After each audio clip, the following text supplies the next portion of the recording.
मुझे माफ़ कर दो। जीवन में पहली बार मैं इस तरह विचलित हुआ हूँ। तुम्हें देखकर मेरी चेतना लुप्त हो गई थी। मैं तुम्हारा रास्ता छोड़ दूंगा, बस अपना नाम बता दो।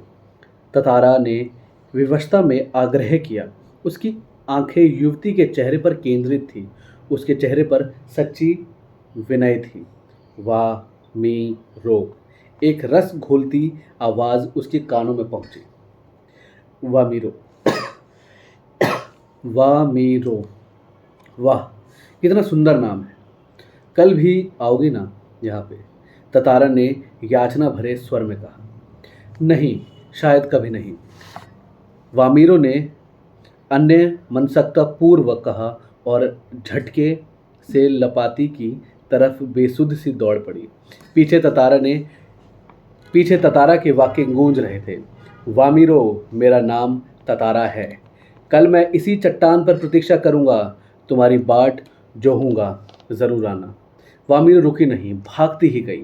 ततारा उसे जाते हुए निहारता रहा। वामीरो घर पहुंचकर भीतर ही भीतर कुछ बेचैनी महसूस करने लगी। उसके भीतर ततारा ने मुक्त होने की एक झूठी छटपटाहट थी। एक झल्लाहट में उसने दरवाज़ा बंद किया और मन को किसी और दिशा में ले जाने का प्रयास किया। बार बार ततारा का याचना भरा चेहरा उसकी आंखों में तैर जाता। उसने ततारा के बारे में कई कहानियां सुन रखी थी। उसकी कल्पना में वह एक अद्भुत साहसी युवक था, किंतु वही ततारा उसके सम्मुख एक अलग रूप में आया। सुंदर, बलिष्ठ, किंतु बेहद शांत, सभ्य और भोला। उसका व्यक्तित्व कदाचित वैसे ही था जैसा वह अपने जीवन साथी के बारे में सोचती रही थी, किंतु एक दूसरे गांव के युवक के साथ यह संबंध परंपरा के विरुद्ध था। अतएव उसने उसे भूल जाना ही श्रेयस्कर समझा, किंतु यह असंभव जान पड़ा। तथारा बार बार उसकी आंखों के सामने था, निर्निमेष याचक की तरह प्रतीक्षा में डूबा हुआ। किसी तरह रात बीती, दोनों के हृदय व्यथित थे। किसी तरह आचरहित एक ठंडा और उबाऊ दिन गुजरने लगा। शाम की प्रतीक्षा थी ततारा के लिए, मानो पूरे जीवन की अकेली प्रतीक्षा थी। उसके गंभीर और शांत जीवन में ऐसा पहली बार हुआ था। वह अचंभित था, साथ ही रोमांचित भी। दिन ढलने के काफ़ी पहले वह लपाती की उस समुद्र चट्टान पर पहुंच गया।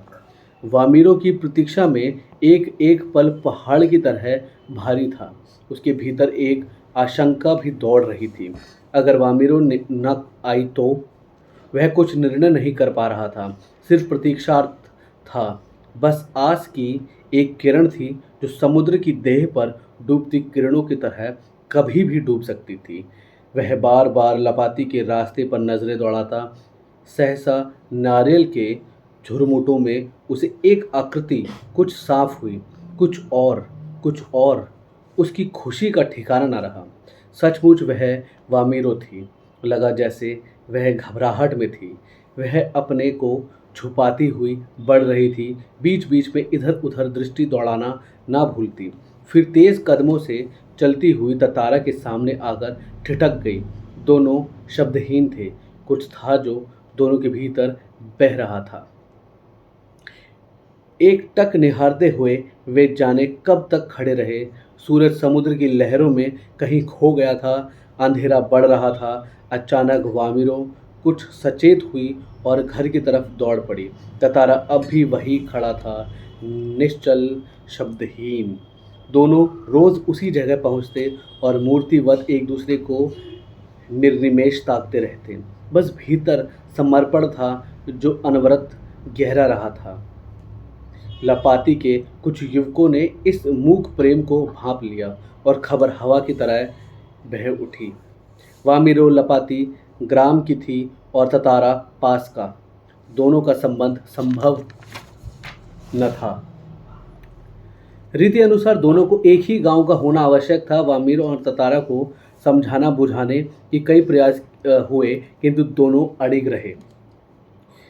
वे नियमतः लपाती के उसी समुद्र किनारे पर मिलते रहे। अफवाहें फैलती रहीं। कुछ समय बाद पास गांव में पशु पर्व का आयोजन हुआ। पशु पर्व में हृष्ट पुष्ट पशुओं के प्रदर्शन के अतिरिक्त पशुओं से युवकों की शक्ति परीक्षा प्रतियोगिता भी होती है। वर्ष में एक बार सभी गांव के लोग हिस्सा लेते हैं। बाद में नृत्य, संगीत और भोजन का भी आयोजन होता है। शाम से सभी लोग पासा में एकत्रित होने लगे। धीरे धीरे विभिन्न कार्यक्रम शुरू हुए। ततारा का मन इन कार्यक्रमों में तनिक न था। उसकी व्याकुल आंखें वामिरों को ढूंढने में व्यस्त थीं। नारियल के झुंड के एक पेड़ के पीछे से उसे जैसे कोई झांकता दिखा। उसने थोड़ा और करीब जाकर पहचानने की चेष्टा की। वह वामिरो थी जो भयवश सामने आने में झिझक रही थी। उसकी आंखें तरल थीं, होठ कांप रहे थे। ततारा को देखते ही वह फूट कर रोने लगी। ततारा विहल हुआ। उससे कुछ बोलते ही नहीं बन रहा था। रोने की आवाज़ लगातार ऊंची होती जा रही थी। ततारा किंकरत व्यभिमुड़ था। वामिरों के रुदन स्वरों को सुनकर उसकी माँ वहां पहुंची और दोनों को देखकर आग बबूला हो उठी। सारे गांव वालों की उपस्थिति में यह दृश्य उसे अपमानजनक लगा। इस बीच गांव के कुछ लोग भी वहां पहुंच गए। वामिरों की मां क्रोध में उफन उठी। उसने ततारा को तरह तरह के अपमानित किया। गांव के लोग भी ततारा के विरोध में आवाज़ें उठाने लगे। यह ततारा के लिए असहनीय था। वामिरो अब भी रोई जा रही थी।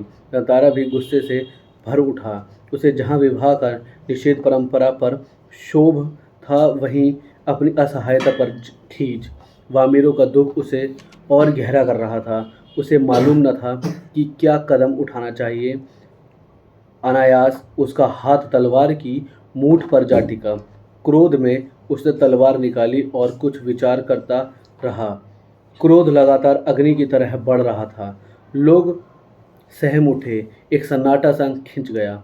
जब कोई राह ना सूझी तो क्रोध का शमन करने के लिए उसने शक्ति भर उसे धरती में घोंप दिया और ताकत से उसे खींचने लगा। वह पसीने से नहा उठा। वह घबराए हुए थे। वह तलवार को अपनी तरफ खींचते खींचते दूर तक पहुंचा गया। वह हाँफ रहा था। अचानक जहाँ तक लकीर खिंच गई थी वहाँ एक दरार होने लगी, मानो धरती को टुकड़ों में बंटने लगी थी। एक गड़गड़ाहट सी गूंजने लगी और लकीर की सीध में धरती फटती ही जा रही थी। द्वीप के अंतिम सिरे तक ततारा धरती को मानो क्रोध में काटता जा रहा था। सभी व्याकुल हो उठे। लोगों ने ऐसे दृश्य की कल्पना न की थी। वे सिहर उठे। उधर वामिरो फटती हुई धरती के किनारे चीखती हुई दौड़ रही थी। ततारा, ततारा, ततारा। उसकी करुण चीख मानो गड़गड़ाहट में डूब गई। ततारा दुर्भाग्यवश दूसरी तरफ था। द्वीप के अंतिम सिरे तक धरती को चाकता वह जैसे कि अंतिम छोर पर पहुंचा द्वीप को टुकड़ों में विभक्त हो चुका था। एक तरफ ततारा था, दूसरी तरफ वामिरो।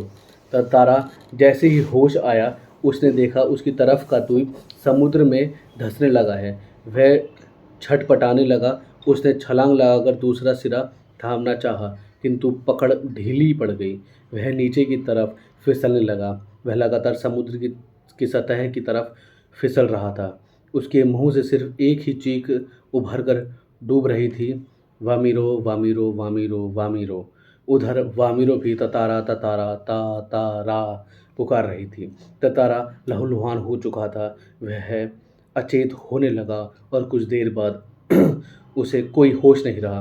वह कटे हुए द्वीप के अंतिम भूखंड पर खड़ा हुआ था, जो कि दूसरे हिस्से के संयोगवश जुड़ा था। बहता हुआ ततारा कहाँ पहुँचा, बाद में उसका क्या हुआ, कोई नहीं जानता। इधर वामिरो पागल हो उठी। वह हर समय ततारा को खोजती हुई उसी जगह पहुँचती और घंटों बैठी रहती। उसने खाना पीना छोड़ दिया। परिवार से वह एक तरह विलग हो गई। लोगों ने उसे ढूंढने की बहुत कोशिश की, किंतु कोई सुराग न मिल सका। आज न ततारा है न वामिरो, किंतु उनकी यह प्रेम कथा घर घर में सुनाई जाती है। निकोबारियों का मत है कि तंतारा की तलवार से कार निकोबार के जो टुकड़े हुए उसमें दूसरे लिटिल अंडमान है, जो कार निकोबार से आज 96 किलोमीटर दूर स्थित हैं। निकोबारी इस घटना के बाद दूसरे गांवों में भी आपसी वैवाहिक संबंध करने लगे। ततारा वामिरो की त्यागमयी मृत्यु शायद इसी सुखद परिवर्तन के लिए थी। कैसी लगी आपको ये स्टोरी, प्लीज़ कमेंट में बताना और सब्सक्राइब करें मेरे चैनल को और कहानियों के लिए। Thank you.